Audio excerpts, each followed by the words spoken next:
To set up a cooking process, we can do it by quick start or by new recipe. To configure a recipe with phases, it cannot be configured from quick start. It must be configured from the new recipe menu.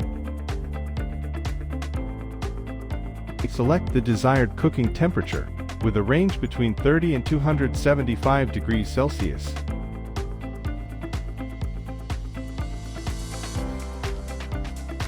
Select the turbine speed level. We set one of the 6 different levels, 1 being the slowest airflow and 6 being the fastest airflow. Select the cooking time for the recipe.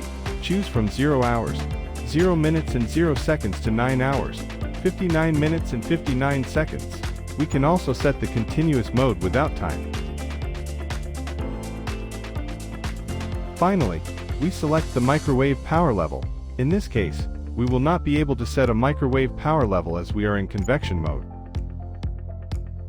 If we want to set a microwave power level, we must select the convection plus microwave mode.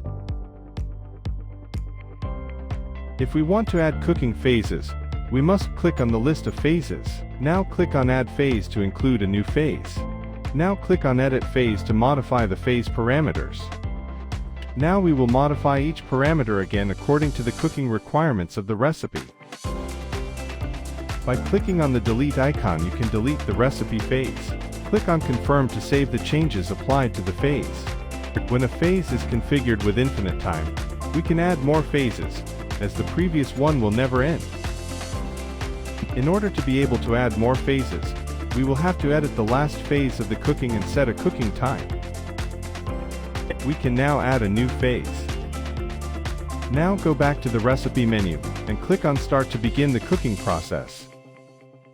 The preheat screen will appear to acclimatize the chamber to the cooking of the recipe. When it is finished, place the food inside the cooking chamber and wait.